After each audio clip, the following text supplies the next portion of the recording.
कहानी कुछ साल पुरानी है। एक छोटे से गांव नुमा कस्बे में मौलाना अब्दुल रहीम साहब रहते थे। इल्म, तहजीब और अपनी दुआओं की कबूलियत के लिए मशहूर। लोग दूर दूर से उनकी खिदमत में आते थे। एक दिन मगर अजीब वाकया पेश आया। शाम का वक़्त था, फिजा में सन्नाटा और मस्जिद के पीछे वाले पुराने हिस्से से किसी के रोने की धीमी सी आवाज सुनाई दी।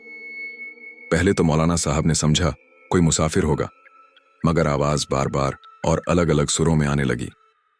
मौलाना साहब टोपी ठीक करते हुए धीरे धीरे उस पुराने रास्ते की तरफ चले।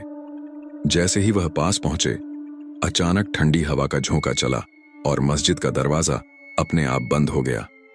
एक पल को तो माहौल पूरी तरह बदल गया, मानो किसी अनदेखी मखलूकन की मौजूदगी हो। मौलाना साहब ने हिम्मत करके पुकारा, कौन है? अगर इंसान हो तो सामने आओ, और अगर जिन्न हो तो अल्लाह के नाम पर बताओ कि तुझको क्या तकलीफ है। कुछ अलमों की खामोशी के बाद एक घुटी सी आवाज आई, ए मौलाना, मैं एक जिन्न हूं, सदियों से इस जगह कैद हूं। मेरी कौम ने मुझे निकाल दिया था और मैं इंसानों को नुकसान नहीं पहुंचाना चाहता, बस किसी नेक बंदा से मदद चाहता हूं। मौलाना साहब ने पहली बार जिन्न की मौजूदगी महसूस की, मगर घबराने के बजाय उन्होंने हिम्मत और सुकून से जवाब दिया, अगर तू सच कह रहा है तो मैं तुझे अल्लाह के कलाम से राहत दूंगा। उन्होंने कुरान की तिलावत शुरू की, सूरतुल फातिहा, आयतुल कुर्सी और कुछ दुआएं। तिलावत के साथ साथ हवा हल्की होने लगी, अजीब सी गर्मी ठंड में बदलने लगी और वह रोने की आवाज धीरे धीरे थमने लगी।